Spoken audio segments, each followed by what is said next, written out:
Hello and welcome to episode 171 of Fergo and the Freak. I'm that bloke from Rugby League Project, Andrew Ferguson. You can find me on Twitter at AndrewRP. Joining me as always is the insatiable League Freak. You can find on Twitter at League Freak. How you going there, mate? I'm going very well. It's a little bit rainy and windy here in Sydney tonight, and it's just added to my insatiableness. It's a bit moist outside, so you're telling It me. really is, yeah. Yeah, I haven't felt it this moist in like 3 or 4 hours. Nice. Mm. Um, Been a bit of a busy week. Yeah, a few things have happened. We had, I don't know if you heard this, Mm. Greg Inglis come out of retirement. I have heard. This is fascinating news. Yeah, we And the thing called it, is, hey. we did. And I've seen a few people out there saying, oh, I don't know if it's the right move, and they don't think he's going to be up to it.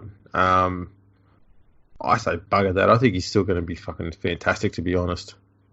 Yeah, well, I mean, even if he's 60% of what he was athletically, and I think he will be quite a bit better because he's had that time to let his body heal and stuff. If he's 60% of what he was, he will be as good as the vast majority of players in the entire world. May I offer up a comparison, and not Hmm. not a comparison with Inglis, but a comparison with a player who suffered with injuries, went over to England, has been doing pretty damn well since going over there. Mm. Lachlan Coote. Well, Lachlan Coote has still been injured over there. He has. Yeah, He's become a test player over there, though, hasn't he? yeah, that's true. I wonder Um, if Greg Inglis has any Scot in him. I doubt it. Is Inglis isn't a Scottish last name? Uh, it might be, but I don't think there's any in him. He's probably more Irish than Pat Richards was, though. Maybe he's Welsh. I don't know. Yeah, Inglis. Nah, his last name's too short. It'd have No, like and there's no F's 27 in it. consonants in it if he was Welsh. There's no F's, Y's, or D's in it either, which is a bit of a problem. Yeah, exactly. Um, Now, look, I think the one thing that's going to work for Inglis over there is because the ruck isn't the slow down mess that it is here. Hmm. It's going to lead to more, I suppose, faster play for him anyway, Hmm. and a bit more broken field sort of play, which just sort of opens up a lot more opportunities for a player like him. And I don't know. I think he'd be perfectly fine over there. I wouldn't be surprised if he gets a few years out of himself over there. Well, that's the thing. Like, if he has been getting treatment on his knee, because his knee was a real problem for him for a number of years in the NRL. So if his knee has got some sort of treatment and he has plenty of time, if he's in the worst shape of his life right now, and he isn't, like he still trains with the Rabbitohs, you see him on TV all the time, still training with them. Well, hang on. Um, Has anyone been critical of his weight? Like no, I'm not, but usually the media is. Have I they know. brought this one up? Give it time, Okay, but okay. not yet. But yeah, if like he could turn up and just be in ridiculous physical shape, and if he does turn up in that shape, his skill level is going to be better than anyone in Super League. The more I've thought about it, I think he would be really well suited to play 5'8", like as a running 5'8", because can you imagine what Super League defenses will be like sliding against Greg Inglis, who is a super athlete? And I mean, he'll just be able to either pick them off with a pass or just power through the line and score. Like that to me, of all the positions he could play over there, I feel like that's the one where they would have zero answer for him. Yeah, I think a smart coach would put him at 6, and Yeah. I think the one thing that makes him a great 5'8", especially against in a faster moving game, because they've got a quicker ruck than what we do here. Mm. Um, is that Inglis has never been the sort of player who hesitates when it comes to running the ball. Yeah. Like he's got that confidence to run first, then pass, and that's the difference between a great half and an average one, I guess. An average half will be looking to set someone up before taking the line on themselves, which makes them a bit easier to defend. Whereas Inglis has, even if he hasn't got his top speed, his speed off the mark is still pretty bloody phenomenal, and that bloody fend, man, that thing is epic. Yeah, Like and he can just put a player in his ass as he goes through the line, and bang, there's the hole. If there isn't one created, he'll just create one with his fend. and we've talked about it a little bit before in the past that like all of these players that play at the top level, at the top club level, they're the best athletes from their area and stuff, and then they run into a Greg Inglis, and it's like, oh, there's somebody that's 20% bigger, faster, stronger than I am. It's going to be a really rude awakening, and yeah, if he turns up, and can you imagine having like Gareth Widdop running off him as a fullback? It would be fantastic for Warrington. Yeah, and so yeah, the more I've thought about it, the more I've thought 5'8" is the way to go. He'd be fantastic any position that I even think he'd be a great back rower in Super League. It's going to be really tempting to play him at fullback, but I feel as though to prolong his career, he's probably better off to play either in centres or at 5'8", and I'd play him at 5'8". Yeah, I'd be happy with him at 6. Because it'll just take a bit of the defensive workload off him too. Not that that'd be an issue, but you get a bit more out of his knee if he doesn't have to tackle too much. Yeah, exactly. And like, can you imagine the 5'8" he's going to be playing against, or the outside, the edge defenders in Super League he's going to come up against? They're not going to know what to do. And he's going to be drawing defenders to him. They're going to be freaking out because he's so strong. Man, you would love to be running off the back of his just short balls and stuff like that. It would be so good. Well, this is the thing, is because the ruck is faster in England, I think you're going to find that a lot of those edge defenders are going to be either retreating or sliding at the play the ball. Mm-hmm. And if English just gets onto one of those passes nice and quick, they get a good quick play the ball, and he gets that, he'll be running at an angle towards one of those retreating players, and you can't stop a Greg Inglis fend if you're running backwards. No, it's all put over. You on your ass. He'll beat you straight away. There's going to be times where he receives the ball and it's already all over. Yeah. I can't wait. I'm going to be really, really, excited to watch him play over there. And when you think that next year they'll have Inglis, Sonny Bill Williams, and Israel Folau all in the same competition. And Lachlan Coote. Yeah, and Lachlan Coote. It's cool that they've got some headliners because they really need them. Yeah, and not headliners who are 38 years old. Yeah. Like, they've still got plenty in the tank. Yeah, well, Israel Folau would be a top signing for any NRL club right now. I think Greg Inglis would be a top signing for any NRL club right now. But I kind of like that he's going to go over there. It'll be less pressure, less media spotlight, and he can just go over and play footy. There's not going to be any talk about is he worth the money or any of this shit. He can just go over there and just smash it. It's going to be great fun to watch. Absolutely. He'll be great over there.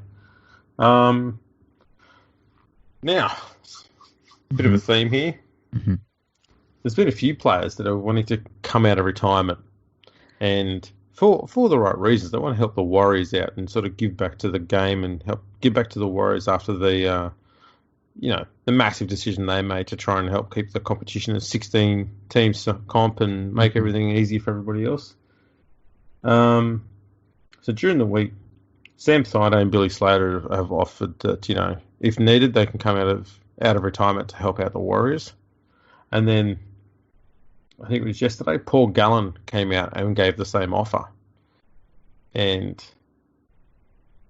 I think if I was the Warriors, I'd probably pass on Sam Thaiday.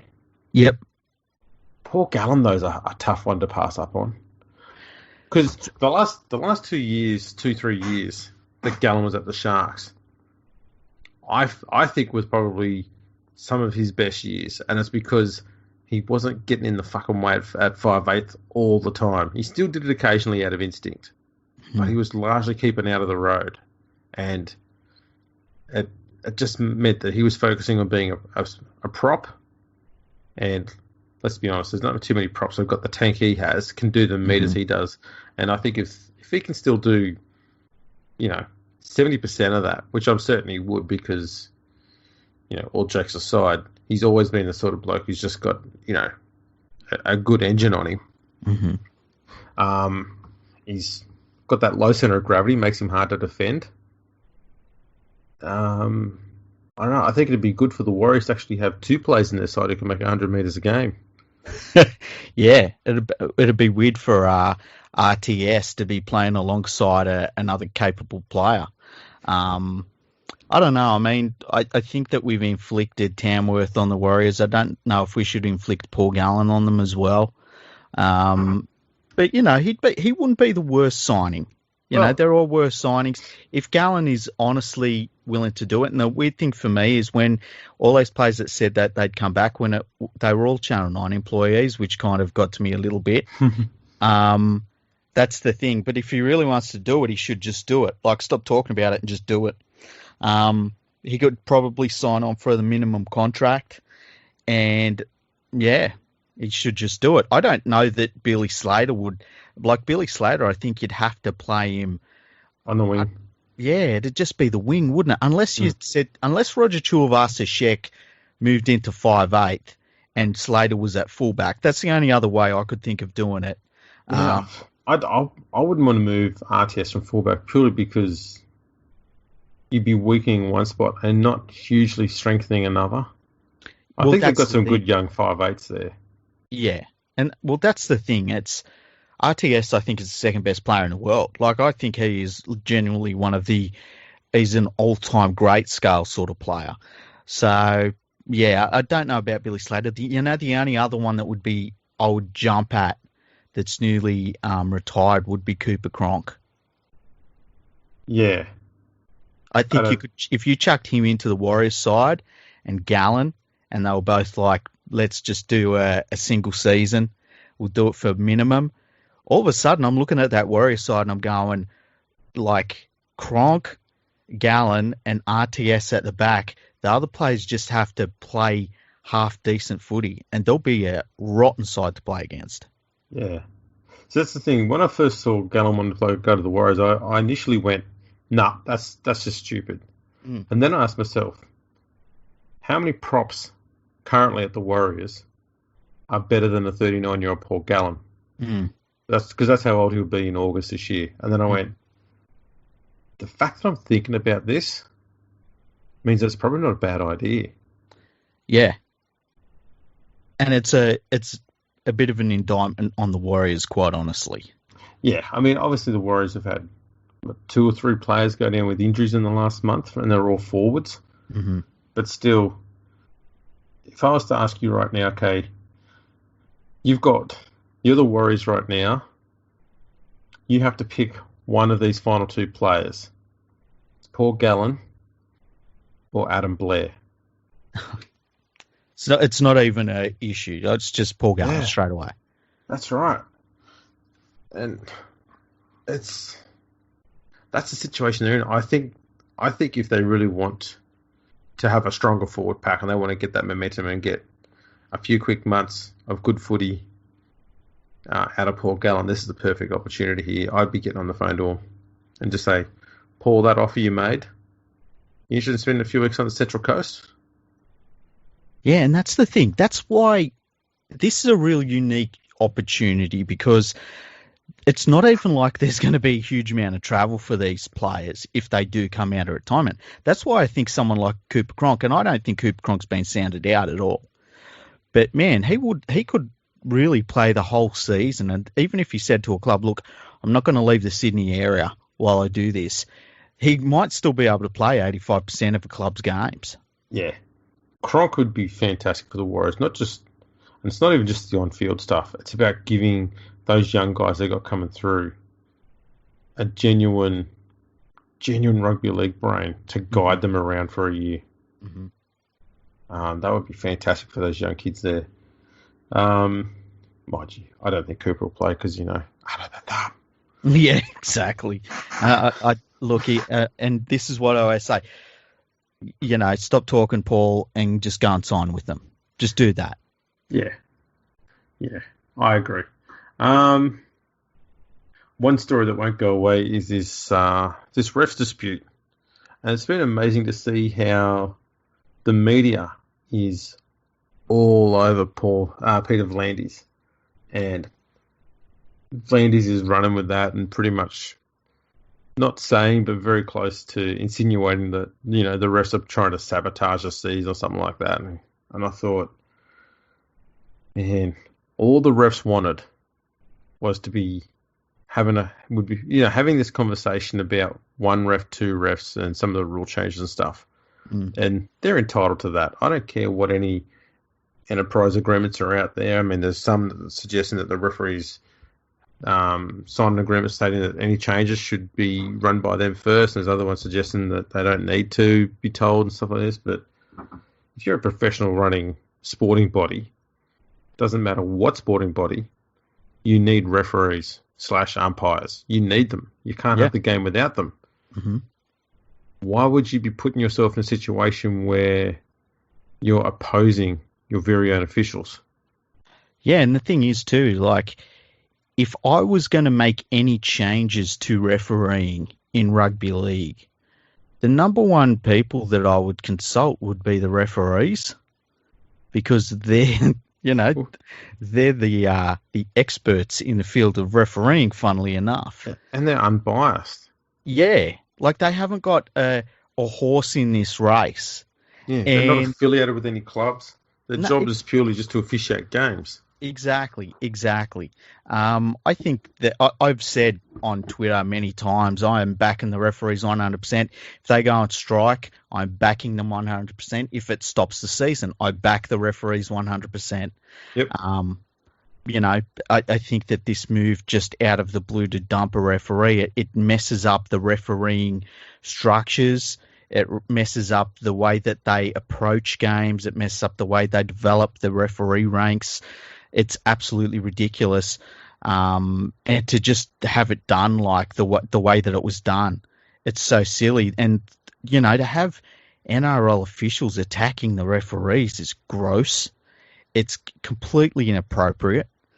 And the way the media just is attacking the referees is, you expect that. I mean, I was driving this evening to get something to eat, and Mark Levy was on the radio. And let me tell you, that guy's got no gag reflex when it comes to Peter V'landys. He was fucking balls deep on Peter V'landys. Fucking ridiculous. Oh, the media just... I don't know if they're genuinely enamored by him or whether it's a show, but man, it's sick. It really is. It's so strange. I've never seen the love for him. Yeah. Oh. And I'm seeing now more and more people are coming around to the fact that something's not right. The media loves something about the game, and they're automatically questioning it, and they're starting to go, yeah, I don't agree with this either. Hang on a sec, there's something not right here. Going, yeah. When the Australian mainstream media is praising something, there's a reason to be worried, and we're seeing why now.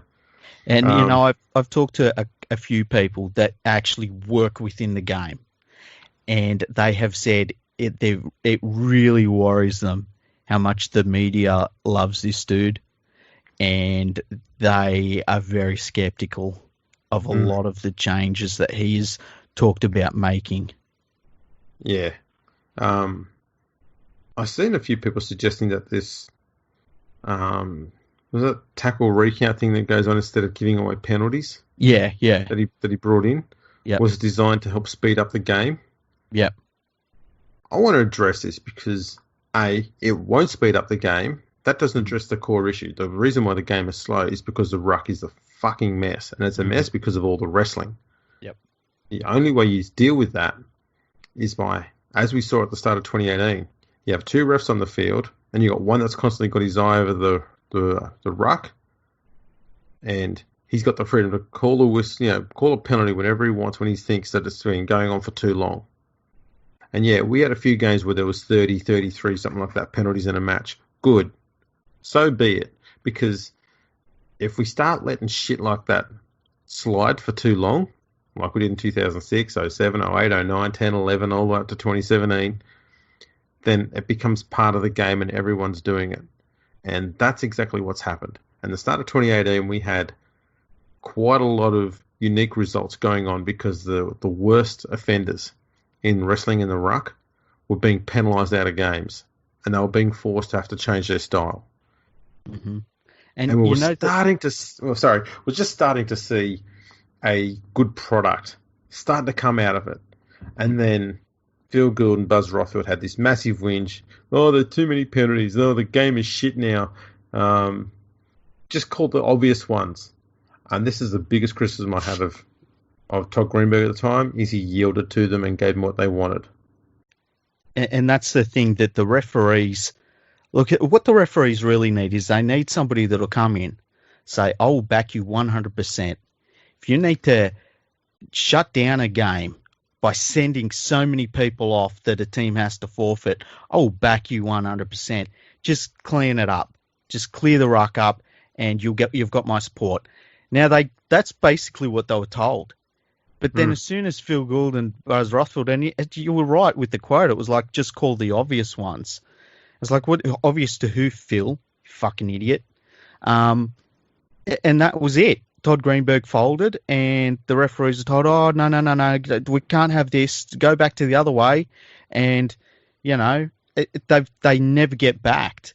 And so why would a referee worry about sending players off and stuff? You're better off just, you know, not making any waves and just get on with it. Yeah, and the problem that creates is when you're calling just the obvious ones, it means you're missing other penalties, and therefore what you're doing is you're breeding confusion, and mistakes will come from that. That's exactly what's happened here. Yeah. And then they say, oh, the refs are, you know, two refs are bad, they just make mistakes and they get confused all the time, and going, yeah. Like that's what the media actually requested. And they probably did it on purpose so that they could then call out all the mistakes they make. And this idea, I mean, the media, it's so weird. They're saying that, like, oh, two referees is terrible. And then they're saying, you know, the referees have mentioned that they might strike. It's just it's an option they have. And you've got these media types that are like, yeah, let them strike. We'll just get replacement referees. And it's like, these are the best of the best in the entire world. And you hate them now. How do you think you'll go if you can actually find a bunch of people that will do this job? Because I can tell you, through a lot of the refereeing ranks, they will back the professional refs. And this, I mean, there was a story today about Bill Harrigan saying he'd come out of retirement, and it's like, stop embarrassing yourself, Bill. Like, that's just goofy. Like, don't make yourself a punchline like that. This is the thing, though, is that Bill believes all his life that he was the greatest referee that ever existed. And I said on Twitter recently that Bill Harrigan was a slightly better version of Greg Hartley. Okay? He was better at interpreting the rules and officiating games. Mm-hmm. But other than that, they were both just people that liked being in the spotlight. Mm-hmm. They both had the same nickname, Hollywood. That's because they liked being in the spotlight. They liked to be the center of attention. The game was about them, not about the game or the players. It was about the referee. And Bill Harrigan was by far a long way away from being perfect. And that comes from someone who, yes, grew up as a Balmain fan and watched the 1989 Grand Final, and Harrigan put his arm up the wrong way and then penalised Balmain for not playing in the spirit of the game. Yeah, it was definitely against the spirit of the game, though. You got to admit that. His ego still refuses to make him go, you know what, I got that one wrong. You can't do it. Massive fucking ego. Media push for him. Buzz Rothfield and the like, they push for him to become a referee's boss. And then a few years later, they push for him to be sacked. Yeah. The way I look at it is this. A good referee is like a hero pilot. The hero pilot, for me, is the one that thanks you for flying Qantas and enjoy your holiday. That to me is my hero pilot. I don't even know his name and nothing. I can't even remember him. The best referees, I don't remember them. You just watch a game of footy and they just do it, and it's like you don't even think of them. That's a good refereeing performance. Exactly. And I don't know of any referees we've got at the moment that are in the media, in the spotlight, trying to make themselves famous the way Bill Harrigan did. Mm-hmm. None of them are. No. They're avoiding it as much as they can. You don't see him anywhere. You rarely hear of him anywhere. Going back to what you were saying before about how the NRL should be supporting them, it'd be good if we had someone high up within the game who used to be a referee, in the NRL. I think that'd be pretty handy because surely they'd be supporting the refs. Oh, no, they don't. They sit there with a fucking screen and bloody point out all their fucking errors every Monday afternoon. Thanks, Graham. Yeah, exactly. How's your Rolex, by the way? Exactly. Isn't it weird he's disappeared lately? How can you go and be a referee for so long and then turn up and just go, you know what, all I want to do is chastise them every week? Yeah, I don't understand it. I really don't understand it. And I think it's a cultural thing. You know, Todd Greenberg was a politician, right? And so he folded when the media put the pressure on him. And then, I mean, Annesley, I don't know. I think he just likes getting his head on TV or something. I don't understand that. Peter V'landys, is just about making sure the media gets what they want. And then everyone in the media is just a bunch of cunts anyway. Coaches are obviously, it's never their fault. They never made a mistake. And players have never made a mistake. You just ask them. And all of these people that blame referees for losses and they overlook terrible, knock-ons and mistakes and missed tackle counts and all sorts of things. Poor old referees are on a hiding to nothing from a group of different people. And I think it's a cultural thing. And the only way that stops is if somebody at the top of the game decides to make that one of the big things they're going to change. And as it turns out, it's the complete opposite with V'landys.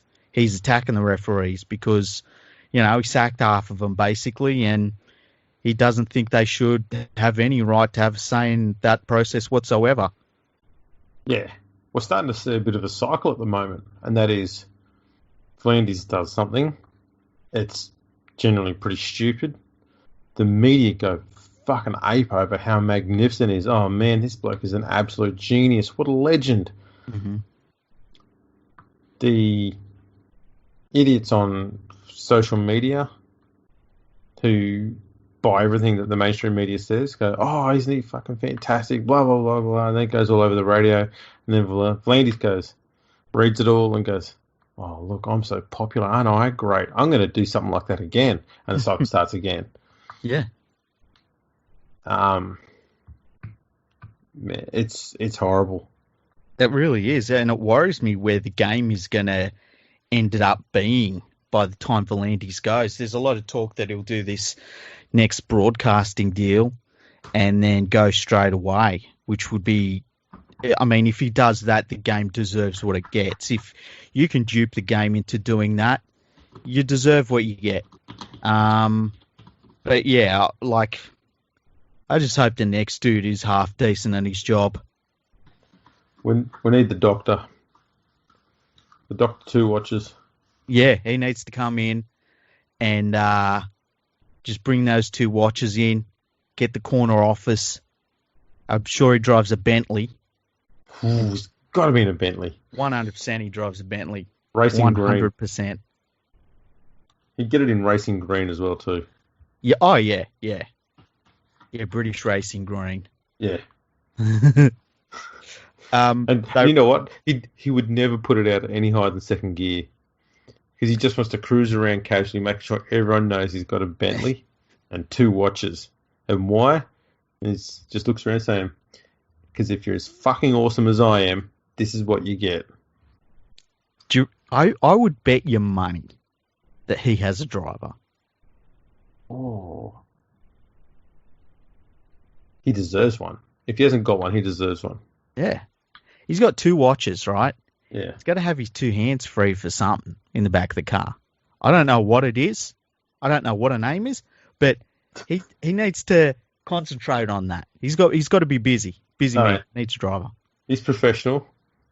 I'm not saying he's not professional. I'm not suggesting you're saying that. I'm saying he's a professional. He's working on so many different boards. He probably needs 2 hands for the 2 suitcases of paperwork he's got to carry around. Exactly. Yeah, he is on. Hey, they announced the State of Origin draw for the end of the year. I did that. I thought there was it November 4, 11, and 18 or something like that? 4, 11, yep. The venues have yet to be finalised. They're all going to be on consecutive Wednesdays, which will be cool. And then the women's State of Origin fixture will be on in November as a standalone fixture on Friday, the 13th of November. So that'll be interesting because 2 days after the second Origin. Yeah. Okay. So it's going to get its own spotlight, which is really cool. And there's a little bit of talk right now about when they're going to have the women's competition run. Obviously, the women's competition is very short at the moment. So it's good to see that that's starting to become part of the agenda of getting the game back running again, because I was a little bit disappointed with the way and it's something that all of the sports in Australia who decided to, all of a sudden acknowledge that women play sport, as soon as COVID-19 rolled around, none of them gave a fuck. Yeah, completely forgot about them all. Yeah. So it was cool to see that was put back on the agenda, because, I love the Women's State of Origin series. I think the Women's State of Origin games, that and the test matches between Australia and New Zealand, they're some of the highlights of the footy season. They're great. Oh, yeah, absolutely. We've spoken before about the women's game, and the great thing about it is it's free of all the loophole exploiting bullshit that goes on in the NRL. They just go out there and play footy. Yeah, and they play bloody good footy too. It's fantastic. Really, really is. Now, they've released the draw for the entire NRL season yesterday or today. Mm-hmm. And that automatically comes with every Tom, Dick and Harry telling us who's got the hardest draw and who's got the softest draw. Yep. Simple answer, people. The Gold Coast Titans always have the toughest draw because they're so far behind everyone. Just move on. Yeah. And it's really weird because, like, you and me do analysis of rugby league, right? And we look at stuff that happens and we analyse it, and we really talk about it we talk about rugby league more than the podcasts we put out. I don't think people realise how often we talk about footy. But then when you see other people that are paid to do analysis, and it's so fucking stupid, you sort of think to yourself, like, what are these idiots talking about? Like, there's been all sorts of stuff about, the Roosters, they've been screwed over, they've got the hardest draw, and the Parramatta Eels have the softest draw, and blah, blah, blah. And it's like, man, that's a footy season. It's a very weird footy season, but it's a footy season. They play everyone once, and they play a few other teams twice. And it's going to be a really long, hard season. There's going to be no breaks. We're going to end up with a worthy premier at the end of it. And, like, none of it's going to be easy. There's not one part of it is going to be easy this year. No. That's the other thing. I think I said in the last episode I was on there about how, some media outlets are talking about how should this year have an asterisk next to it. No. Yeah, not at all. Like, why are they trying to diminish the season before it's even really got restarted anyway? Well, because they've gone crazy. They're all schizophrenic. It is nuts. It really is. I'm glad we haven't done that. Hey, like, if we had started putting out podcasts where we were saying, like, who are the worst premiers of all time and just stuff like this, I would be hopeful that our listeners would say, why you started putting out such bullshit, such trash, Yeah. Leave that to fucking idiots like James Hooper. James Hooper, who this week came out with an article about a referee involved in a strike action, and then talked about the fact he had some laser hair removal place. It was actually it's like a beauty clinic. But he just straight away went to, he's giving people bikini waxes. And it was just so gross. Yeah. This is the problem that James Hooper has. And I've got a feeling this is going to go into a rant, but fuck it. James Hooper, and I've mentioned it before, the perfect word to describe him is boorish. He is actually, no, I'm not going to say possibly. He is quite literally the dumbest rugby league journalist that has ever lived anywhere. the crap he went on with over that whole $500,000 a day is what the NRL spends, and what that led to. Just can't read an actual financial report, and it's written there in black and white what makes up that spending money. He just ignores it and just writes it anyway. And the thing that annoys me most about James Hooper is that he keeps writing this stuff, and there are people out there who keep buying it going, yeah, that's right. And going, no, it's not. It's fucking wrong. Yeah. The shit about Latrell Mitchell, that campaign about him in the Merc and turning his back on his people and sort of shit that went on last year. What? And this last one, I mean, belittling somebody that has a business and that also wants to be part of the refereeing ranks, and that is part of the refereeing ranks, and that loves the job so much that they're part of the professional referees union, and trying to belittle the fact that they own a business, a successful business. I mean, that's just not journalism. It's not. And this is the problem, is that he doesn't know how to do actual journalism. Like, actual journalism is, all right, here's this story. Let's research why the referees are doing this and what they're hoping to get. No. He doesn't do that. He goes, no, let's find something that he does to show that I've done some sniffing around, and then just belittle the living crap out of it, and hopefully I can ruin his reputation just like I did with Latrell Mitchell's. And then off I go on my merry way and find a next target to go after. Yeah, it's just horrible. Like, I don't understand why anybody would... I don't understand why Fox Sports gets it and says, yeah, let's go with that one. Let's put that one up. Like, I guess it's got to be part of your makeup, because I think if you understood it, you'd be just as bad as the people that do it, you know. He's clearly the worst. I think I said recently that I'd even rate Paul Crawley ahead of him. And listeners of this would know how little time I've got for Paul Crawley. It's not because of anything Paul Crawley's actually done. It's the fact that he hasn't done anything. Yeah. All he does is just, he checks the room in which he's working in, which includes Paul Kent and Phil Rothfield, finds out what they're talking about and says, yeah, I'll just copy and paste what they do. That's all he is. It's Paul, Control-C, Control-V. I don't understand how Fox Sports can let someone like Andy Raymond go and keep these shit journalists on board and just fill in all of their shows with these people who are outsiders. They're not part of the game. They're complete outsiders. And yet you'll let somebody like Andy Raymond go. It makes no sense to me. Andy Raymond has been with the been with Fox Sports for 23 years. So just to put that into perspective, that's pretty much when Fox Sports started getting involved in everything, because that was, that goes back to the Super League days. 23 years. And they just go, yeah, you know what, we're going to let you go. But they're keeping on all of these journalists. All of them. Every single one of them. Kept them all. Yeah, they've not let go one of them. Oh, man. It's weird. It's just madness. I suppose, they've shown their hand now. That's the angle they're going with, so expect more of the same from them. Yeah. All you can do is watch the games and just switch off straight away, try and avoid it. I actually said on Twitter during the week, if you want to clean up your timeline, every time you see a journalist come up in your timeline, block them. And I'm talking any journalist. And I've been doing that over the last 6 months.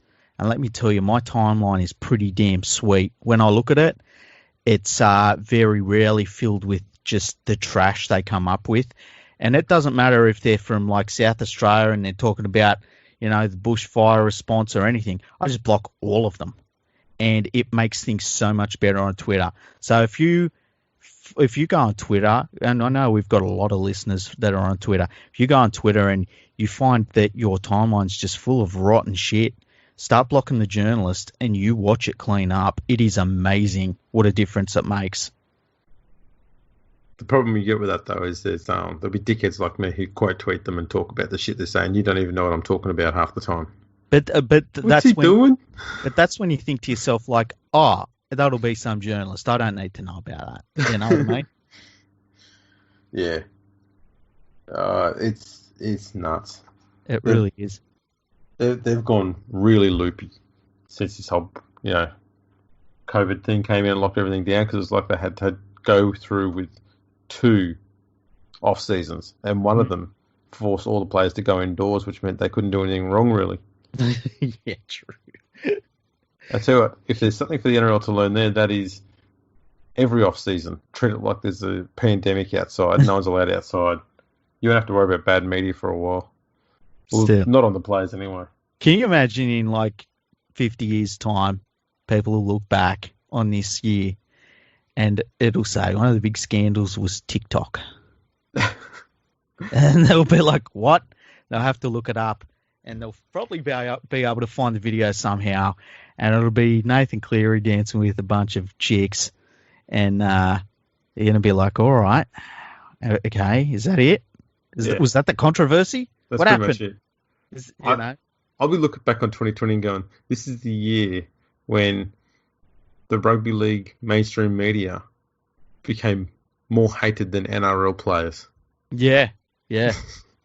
That's a good decision. Yeah, where they all caught schizophrenia. It was fantastic. Yeah, started going loopy. Hey, guess what? We got an email. Email, mate. Yeah, we actually got 2. Listen, there's this dude, his name's Patrick, right? Patrick, you sent some really in-depth emails, but they're absolutely massive, right? And, like, it's just difficult to squeeze them into a podcast, you know what I mean? Like, these are articles. I'm thinking about getting in touch with you and saying, do you want me to put these up on the website as articles? They're that big. But we also got one from Dave, and it was about Greg Inglis. And he said, he replied to a poll that I'd put on the website. And it was actually, let me see what the poll says, because I said, do you think that Greg Inglis is a good signing? And he sent me the link and told me to check out the website. I don't know if he knows it. It's actually my website. But anyway, for the poll, we've had 102 votes so far. 60% of people have said yes, it's a great signing. 22% have said he'll be an average signing. And 19% have said he'll be a terrible signing. But anyway, Dave said a fantastic piece there. And as a Y fan, I for one can't wait to see GI in the primrose and blue of the Wire next year. If Austin and Widdop stay and they play Inglis inside young Ashton, God help the opposition. I just hope we get 2 years out of the monster that is Greg Inglis. Phil Blake didn't give us long enough all those years ago. I hope GI can make up for it. So that was an email that Dave sent. Wow, he's been waiting for a Phil Blake replacement all those years. Yeah, he really has. Oh, man. That has been bleak in Warrington. Oh, man. Seriously, I would love to read these ones by PK, but they're absolutely massive. So I might get in touch with you, PK, and we might try and get some of these put into article form and put on the website. That's what she said. Oh, yeah. So was there any other emails? No, that was it. The only other thing that happened was I got another Patreon.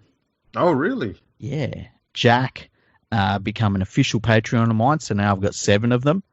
I got in touch with him and asked him what name he wants me to put on the website. He hasn't got back to me yet, but 7 Patreons. So thank you for joining me, Jack. Nice. Well, guess what? I got another patron as well too. Oh, who was it?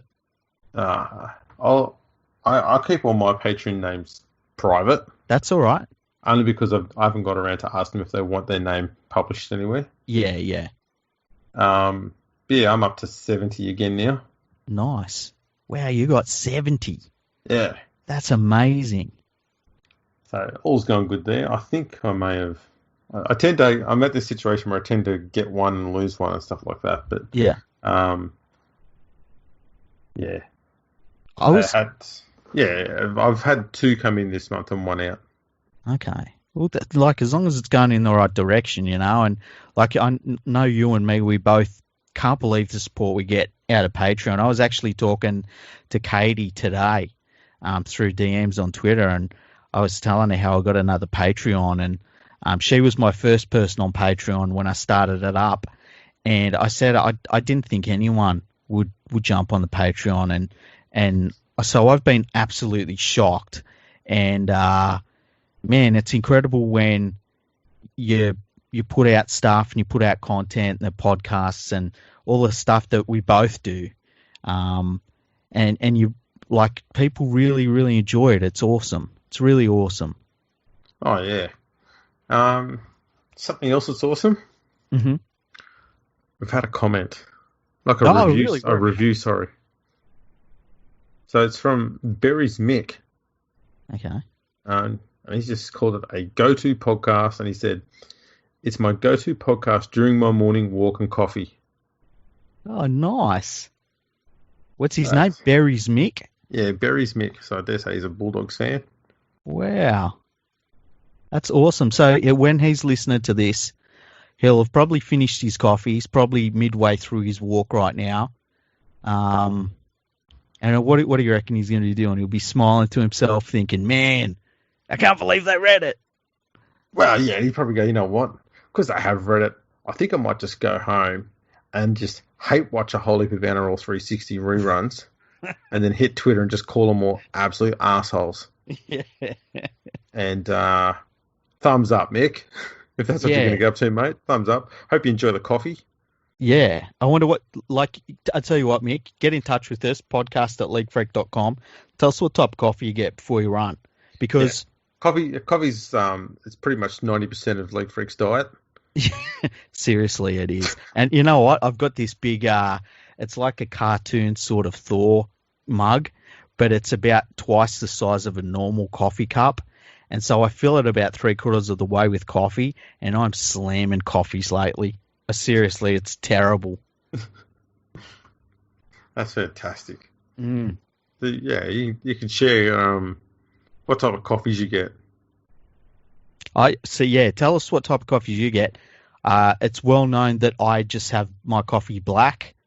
Don't need anything else with it. Just give me the coffee and water. That's what I like. Cold water? No, just hot water in the coffee. Okay. Yeah. What, sugar? Nope, no sugar. No sugar? No sugar, no milk. Bit of rum? Occasionally I'll go a cappuccino, depending on where I am. Like some places you go and you're like, I don't know that they're going to give me the black coffee that I want, so I'll just get a cappuccino. Because everyone knows how to normally make a cappuccino. Oh, so you've been to Bondi then? I'm trying to think when I went to Bondi. Yeah, when I went to Bondi last, I had a cappuccino. Yeah, that's all they sell out there. A chocolate brownie. Don't listen to anybody who tells you that they do other coffees out there. All they drink out there is cappuccinos. Yeah. If they're lucky, if they find a fancy place, they'll do lattes, but it's mostly just cappuccinos. Yeah. Yeah, I wish Bondi was as special as the people think they are there, hey? Exactly. Like, you take that fucking beach away, it's just, there's nothing to go there for. Not one thing. It's just expensive houses. Yeah. On top of each other. Yeah. And shit traffic. And really, really, really narrow roads everywhere. Yeah. There you go, Bondi. If you live in Bondi, get in touch. We love you. Imagine if, what was his name? Barry Mick? Yeah, maybe Barry Mick's walking around one of the streets in Waverley or something. Imagine if he gets in touch and he's like, I like lattes and I'm from Bondi, you pricks. We come back next week and the review's been deleted. Yeah. We've got a 1-star review from him. Fuck him. Hey, what did you think of the news that Joe Rogan's taken his podcast to Spotify? Yeah, good on him. Yeah, same here. I like, after as many episodes as he's done for free and the age that he is and where he's at with his podcast, you can only say, like, man, $100 million for 5 years of licensing of it. Good luck to him. Yeah. I have listened to it from the very, very early days, and I won't obviously follow over to Spotify. I don't have a Spotify account, but yeah, fantastic. Yeah, and you'll always hear people calling him a sellout and stuff like that, but you hear the term sellout for bands who actually have a mainstream success album and make a heap of money. You're going, you're not being a sellout. I mean, if you're doing something that you enjoy doing, and there's an opportunity to make a heap of money out of it, you'd be stupid not to jump that opportunity. And if you can make that thing that you love doing, a career or your life that you can devote to, and people love it, why not try and make an income out of it and spend more time doing it and making it even better than what it currently is, because you're actually getting paid really well to do it. You can devote your entire life to it then. I don't know. I don't see the reason in calling anyone a sellout. I think it's an absolute cop-out, and I think it's absolutely stupid to accuse someone of being a sellout. You're a sellout if you get offered $100 million and you say no. You serious? You had $100 million offer and you said no? What the fuck's wrong with you? Yeah, exactly. The only reason why that works is if you're getting paid $1 billion a year.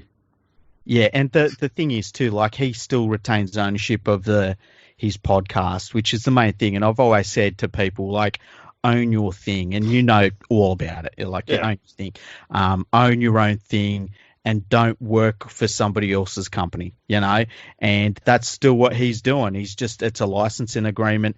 It's interesting. I wrote about it on my website.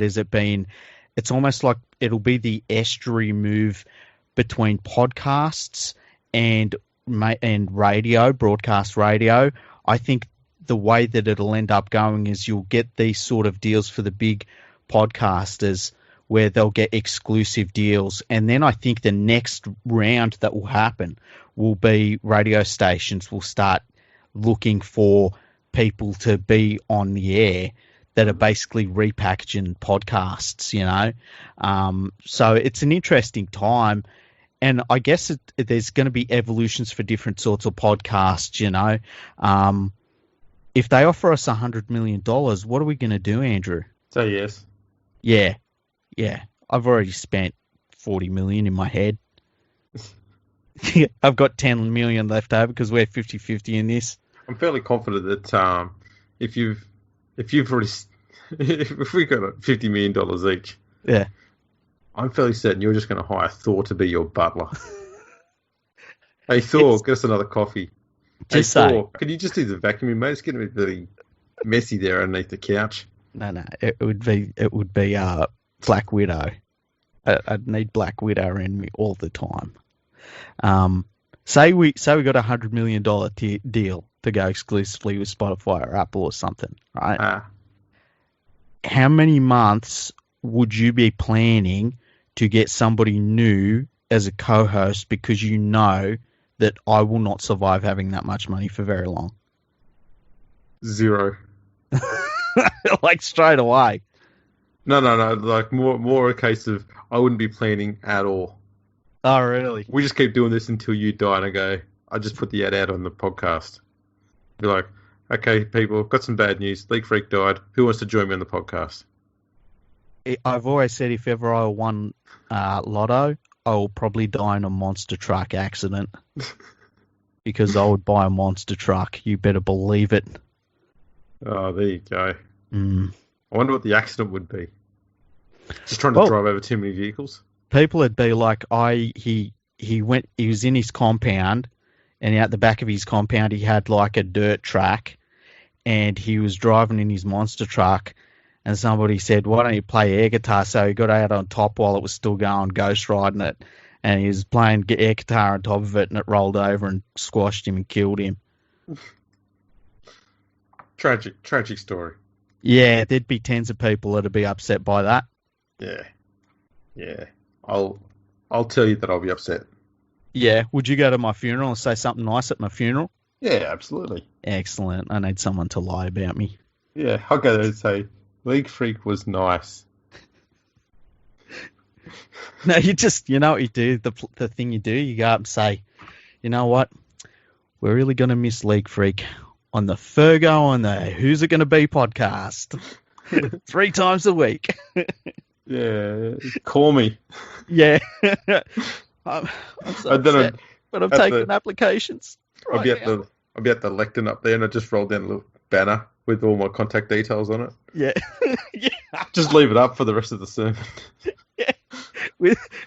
with your email address and the Twitter handle and stuff like that. Everyone will be sitting there while this talk's going on about your death. Everyone will be just sitting there on their mobile phones. Yeah. Oh, there's a new person now. There's a follower. Oh, there we go. Oh man, that's funny. That's all we've got here. We're not going to dwell on the passing of one another. Nah. Life goes on. This podcast doesn't die; it just goes on forever. Exactly. Someone picks up the torch and runs with it, and then it's up to the next person to pick the torch up from them and run with it. Obviously, there's a bar that's been set here. That is, you can't like the mainstream media. You have to love rugby league, and you've got to be kind of pissed off most of the time. Not all the time, but a slight majority of the time, like 55% of the time, you got to be somewhat pissed off about something. Yeah.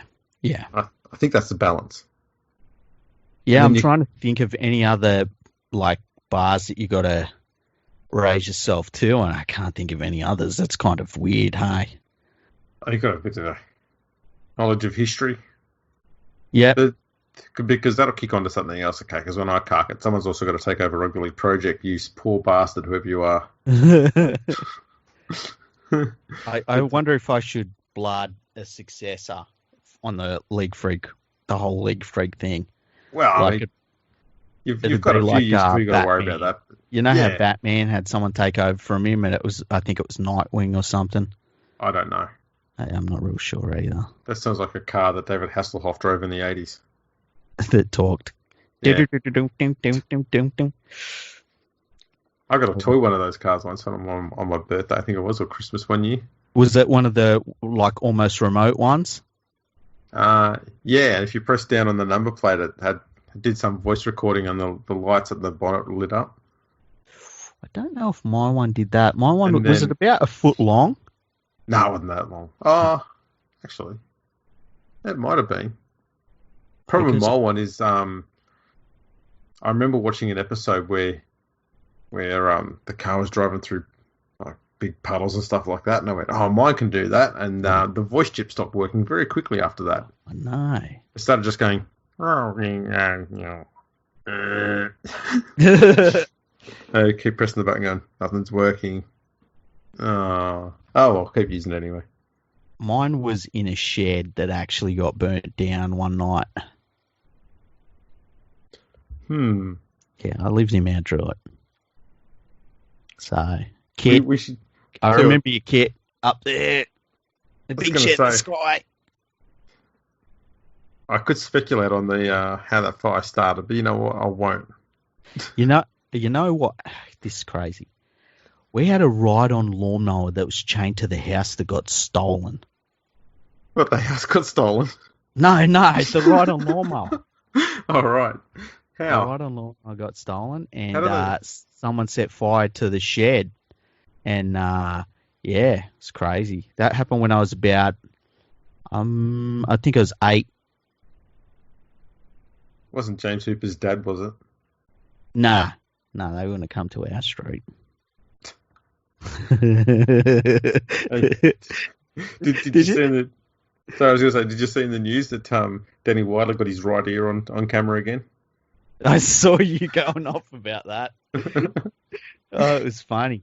I'm pretty sure I retweeted that one. I retweeted it and liked it, I think, but I can't. It might have been from the intern did it from the podcasting one. The intern on the podcast and feed is very bitchy. It is, yeah. I don't know who's on there. Whoever runs it's a very angry person. They are. They're not shy about being forward either. No. Have to have a talk to them. Revoke their rights, perhaps? Nah. More coffee. Yeah. Yeah. They like coffee too. Yeah, I bet they do. That's not a suggestion that it's League Freak running the Twitter account. We just set it up, but we don't use it. I don't know who's running the frigging thing. Yeah, whoever they are. It's not me because I'm at work all bloody day and I can barely use it. Exactly, and I'm, buying stuff and coffee. Yeah, and coffee, making coffees. I should be a barista. I make so many coffees for myself. I mean, you spend all day making coffees so that you can stay up at this stupid hour that I exist at I to do know. podcasting. I know. You're burning the candle at both ends with coffee. I tell you what, yesterday, Mason was a bit unwell yesterday. So I had to take him to the vet. He seems to be getting better today. He's a bit sore. Something was wrong with him. He was a bit sore yesterday, so I took him to the vet. And, man, I was up all night last night looking after him. He woke me up early this morning. Did he eat another cat? What? Did he eat another cat? Nah, he hasn't eaten another cat. There's been no pussy for him. But I'm self-censoring. I've got a bad feeling that people out there are going to get the wrong impression there. What do you mean? Well, we've got a few people out there who listen to the podcast who've got filthy minds. They might think you're insinuating something else there. Well, he used to be a puppy farm dog. Mm. And he was the start of the puppy farm. Oh, there you go. So Yes. when he left, the puppy farm folded? Yeah, they saved him from it. So he was like a professional dick slinger. Like he was shooting little puppy loads all the time. Man, this podcast went off the rails pretty quickly, hey? It's taken a turn. Yeah. Anyway, he's Mind getting you, better. I was going to say, the good thing is, before we started recording, you did say, we'll just do a quick episode. Yeah, what have we done, an hour? Yeah. It's always the way. It's always the way. Oh, boy. Is there anything else we need to chat about? No, we're going to have some interesting guests coming up. We got, I might be talking to some referees. That's all I'll say. That sounds like a great idea. Mm. How's the coronavirus going in your house? Well, I haven't got coronavirus yet, so that's always good. Whenever I go out and I only go to drive-thrus to get a feed, but whenever I go out, it seems like the rest of the world just is turning normally, and I'm the only fucker that's still bunkered down. Nice work. Yeah. I just thought I'd go and have a quick look at the Daily Telegraph website because I've not looked at it for a few months. Yeah. Mate, front page. It's got a picture of Ricky Stewart, and it says, Ricky's rant. Channel 9 doesn't like rugby league. Well, he's right. Channel 9 doesn't like rugby league. You just got to listen to anybody that works for Channel 9. All they do is slag the game off. See, They're a bunch of cunts. This is why Ricky Stewart's one of the smartest coaches in the country. I agree. He's just gone up like 300 notches for me. Good work, Ricky. Keep that going, mate. And the good thing about Ricky, he's not shy about coming forward either, that bloke. He really is. He says what he's thinking. Yeah, just out with it. Good use of the exclamation mark too there by the Daily Telegraph in Ricky's rant. Yeah. It's funny how they call things rants and stuff. Yeah. Like the media loves saying a few words. They love saying rants. They like saying everything's chaos. And the other thing they like is to describe people that don't want to talk to them as recluses. So they'll be like, well, so-and-so become a recluse. It's like, no, they're living in a mansion, enjoying life. They just don't want to talk to you, you piece of shit. That's right. The last three words on the, just a little bit of blurb they've got on the front page here says, his explosive blast. I'll just leave that there. I'm not clicking that link. Yeah. Oh man. We'll if you want to hear Ricky's explosive blast, yeah, you can go onto the Daily Telegraph website and get your ears around that. Yeah. Oh. Prepare for the frothy goodness. Ricky's explosive blast. My goodness. Just when we thought journalism had gone bad, eh? Yep. Delivers with gold like that. Right, well, I suppose that wraps up a good episode there. Yep. Very good episode. We'll probably put out another episode in the next 24 hours. That's how we roll. That's how we roll. So people, if you've got a bit of coin on you, donate some coin to www.patreon.com/leaguefreak, or you can also dish out a few coin to www.patreon.com/rugby RL project. I'll spit it out. Yes. That'd be awesome. Get in there and follow us on the socials at Twitter at FergoFreakPod, on Insta, FergoFreakPod as well. We're on Facebook, we're on YouTube, we're on LinkedIn. Why not? We're on LinkedIn. We're just everywhere. We're on all the podcasting apps, mate. Get out there, subscribe, like, listen, do all that sort of stuff. We're on YouTube as well. Do make sure you get over there and do all of that. We love it over there. And yeah, I guess we'll catch you in the next episode. Goodbye, everyone.